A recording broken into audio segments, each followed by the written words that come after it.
BRS పుట్టినప్పటి నుంచి ఈ రాష్ట్రంలో దాదాపు 2000 ఏ ఒక్క ఎన్నికలైనా బీజేపీ బీఆర్ఎస్తో కలిసి పొజిషన్ దాఖలాలు ఉన్నాయా?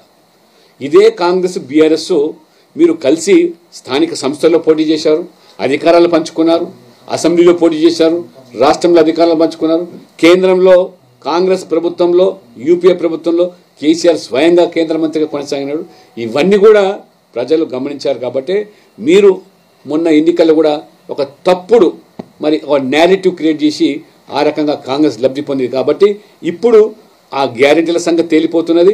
మీ అవకాశం ఎందుకు ఇవాళ కాళేశ్వరం మీద ఇంత రాద్ధాంతం చేస్తున్న వాళ్ళు ఇవాళ కేంద్ర ప్రభుత్వానికి దాన్ని సిబిఐ ద్వారా విచారణ జరపండి చెప్పి ఎందుకు రాయలేకపోతున్నారు? ఎందుకు ఇవాళ వాస్తవంగా ఇవాళ బీఆర్ఎస్ అన్ని ఆడ ఉన్నటువంటి సిట్టింగ్ ఎంపీలు ఎమ్మెల్యేలు చాలామంది 190 మంది పక్కచూపులు చూస్తున్నారు. వాళ్ళ ఖచ్చితంగా వారు ఒక్క సిట్టింగ్ ఎంపీ కూడా బీఆర్ఎస్ మీద పోటీ చేయడానికి మానసికంగా సిద్ధంగా లేరు. ఆ విషయాలు నేను తెలుసు. మాతో అందరూ కూడా ఇవాళ టచ్లో ఉన్నారు. ఖచ్చితంగా వీరు పైన ఎన్ని ఒడంబికలు చేసినా ఒప్పందం ప్రజలు మాత్రం ఇవాళ మాతో ఉన్నారు. మోదీ నాయకత్వాన్ని బలపరుస్తున్నారు.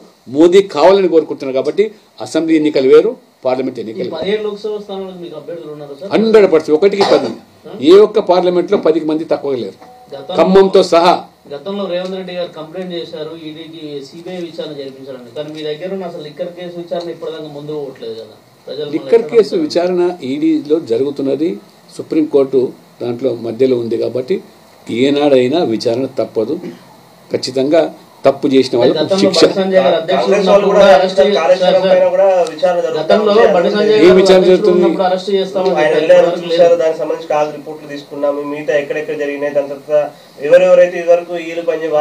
మీరు ఎవరైతే అధికారులు దానికి బాధ్యులైనారో ఆ అధికారుల ద్వారా మీరు పవర్ పాయింట్ ప్రెజెంటేషన్ పెట్టి యాత్రలు చేస్తే కాళేశ్వరం మేడిగడ్డ ప్రజలకు ఏం నమ్ముకుంటుంది? అదే ఇంజనీర్లు, అదే అధికారులు, అదే సలహాదారులు, Uttam Kumar Reddy power point president వాళ్ళతోనే చేపిస్తున్నాడు. మీకు అన్ని మీరు అంటున్నారు. మరి ఇప్పుడు మీ ప్రభుత్వం కూడా కేంద్ర బృందం ఏదైతే వచ్చి ఆ లోపాలన్నీ కూడా బహిర్గతం చేసిందో దాని మీద ఎందుకు ఈ ప్రభుత్వం చర్యలు తీసుకోవట్లేదు? మీ ప్రభుత్వం ఇంతవరకు మళ్ళీ తిరిగి ఏమి జవాబు కేంద్రానికి ఇవ్వకపోవడం. గత ప్రభుత్వం ఏమో తప్పించుకున్నది. ఆ కేంద్ర బృందం వచ్చి పర్యటన చేసి ఆ లోపాలు ఎత్తి చూపి దానికి జవాబు చెప్పమంటే జవాబు చెప్పకుండా దాటేసింది. ఇప్పుడు ఈ ప్రభుత్వం కూడా ఎందుకు కేంద్రానికి మీరు సూచించడం లేదు? ఆ జరిగినటువంటి పొరపాట్లు అన్ని లోపాలు అవినీతి అని కూడా. కాబట్టి ఇది మీరు ఎన్నికల ముందు బొక్కిందంతా కక్కిస్తామన్నారు. మరి వాళ్ళు కక్కించింది సంగతి దేవుడరుగు. మీరు ఏదైనా సర్దుబాటు చేసుకుంటున్నారా?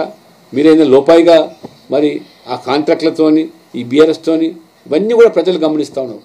కాబట్టి ఈ పార్లమెంట్ ఎన్నికల్లో కాంగ్రెస్కు పరాభవం తప్పదు. అదే రకంగా మరి బీఆర్ఎస్ కూడా ఇవాళ బీఆర్ఎస్ మొత్తం ఇవాళ తెలంగాణలో కనుమరుగు మునిగిపోయిన పడవ. దేశవ్యాప్తంగా అందరి మీద విచారణలు జరుగుతున్నాయి. ఆంధ్రప్రదేశ్ ముఖ్యమంత్రి మీద, తెలంగాణ మాజీ ముఖ్యమంత్రి మీద ఎందుకు విచారణ జరగట్లేదు? అంటే వాళ్ళిద్దరు క్లీన్ అండ్ గ్రీన్ అని మీ అభిప్రాయం? ఎన్ఫోర్స్మెంట్ డైరెక్టరేట్ సెంటర్ ఎందుకు? దర్యాప్తు సంస్థలకు వాళ్ళకు ఉన్నటువంటి సమాచారం మేరకు ఎక్కడెక్కడ ఏమేమి చేయాలో అన్నీ చేస్తున్నారు. వాళ్ళకు సంబంధించినటువంటి దర్యాప్తు సంస్థల్లో రాజకీయ ప్రమేయం ఎవరికీ లేదు. రాజకీయ ప్రమేయం ఉండాల్సిన అవసరం లేదు. కానీ సమయంత్వకరంగా అన్ని జరుగుతూనే ఉన్నాయి. రాజకీయ ప్రమేయం కాదు, ఒక బాధ్యత గల కేంద్ర ప్రభుత్వంగా అవినీతిని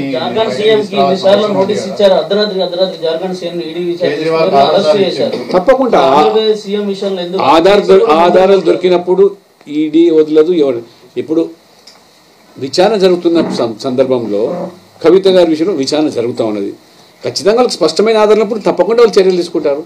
వాళ్ళ పని వాళ్ళు చేస్తున్నారు. రాజకీయంగా మనమేం ఆదిచ్చేసి మనం అభిప్రాయం కాదు కదా. అది దర్యాప్తు సంస్థ చెప్తుంది. అవన్నీ ఈడీ తేలుస్తుంది. అది భవిష్యత్తు అన్ని తేలుస్తుంది. ఏమి ఎక్కడ ఉన్నాయో అన్ని తేలిపోతుంది. అవన్నీ పారదర్శకంగానే బయటకు వస్తాయి. మన ప్రమేయం విచారణ జరపట్లేరు. కవిత మీద ఇంత డ్రాగన్ చేస్తారు. Manish Sisodia deputy CM post లో ఆయననే జైల్లో వేసి ఇప్పుడు సీఎం ఇబ్బందులకు గురి చేస్తారు. వాళ్ళ కోర్టులు వాళ్ళకు నిజంగా బెయిల్ ఇస్తలేదంటే ఎంత ఆధారాలు దొరికితే గానీ వాళ్ళకి వాళ్ళ కోర్టులు బెయిల్ ఇవ్వలేకపోతే ఆలోచన చేయండి. కాబట్టి పగడ్బందీ విచారణలు జరుగుతున్నాయి. విచారణ తేలినప్పుడు దర్యాప్తు సంస్థలు తప్పకుండా వాటి మీద చర్యలు తీసుకుంటారు. కానీ హడావుడిగా రాజకీయంగా ఏదో పక్షం లేదు, పాతం లేదు. ఇవాళ బీఆర్ఎస్ మొత్తం ఇవాళ అడ్రస్ గల్లంత అయిపోయింది. బీఆర్ఎస్ బతికి బట్ట కట్టే పరిస్థితి లేదు. అది చచ్చిన పాము ఎందుకు ఇంకా అంటే మీ దృష్టిలో బీఆర్ఎస్ ఎటువంటి అవినీతికి పాల్పడలేదని 100% పాల్పడ్డది కానీ ప్రజలు ఇచ్చారు. పాల్పడ్డది కాబట్టి ప్రజలు తీర్పునిచ్చారు. తప్పకుండా ఇప్పుడు సంస్థలు ఎందుకు ఆదరించారు? నేను అదేంటే ఈ ప్రభుత్వం వచ్చింది, మేము డైరెక్ట్గా చేయలేము, ఈ ప్రభుత్వం రాయాలా? అవన్నీ జరుగుతున్నాయి కదా, దర్యాప్తులు జరుగుతున్నాయి కదా, ఎక్కడ ఉపేక్ష లేదు. సార్ ఎంపీ గారు గత 10 ఏళ్లలో ఉన్నది బీఆర్ఎస్ ప్రభుత్వం, మీరు 10 ఏళ్ళు కేంద్ర ప్రభుత్వం, అప్పుడెందుకు చర్యలు తీసుకోలేదు? ఎప్పుడు గత 10 ఏళ్ల ముందు కూడా చర్యలు లేదు. దర్యాప్తు జరుగుతున్నప్పుడు చర్యలు కదా, దర్యాప్తు పిలుస్తూ ఒక 10 సార్లు పిలుస్తూనే ఉన్నాం. కాంగ్రెస్ ప్రభుత్వం ఏర్పడడం ముందుకే dam safety authority Kaleshwaram project మీద ఇట్లా జరిగింది, పిల్లర్లు కుంగిపోయిననేది ఇచ్చారు. మరి అప్పుడు ప్రభుత్వంలో కాంగ్రెస్ రాకముందుకే మీరు చర్యలు చేపట్టారు. చర్యలు చేస్తే ప్రభుత్వం దానికి జవాబు చెప్పాలి కదా. రిపోర్ట్స్ ఇచ్చిన దానికి వాళ్ళు జవాబులు చెప్పలేదు, ఈ ప్రభుత్వం అని చెప్పాలా? చెప్తే ఖచ్చితంగా చర్యలు తీసుకుంటారు. మీరెందుకు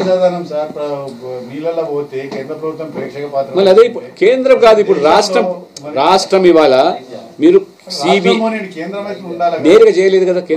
కేంద్రము డైరెక్ట్ గా కేంద్రము రాష్ట్రాన్ని కాదని నేరుగా సిబిఐ అలా జోక్యం చేసుకోలేదు.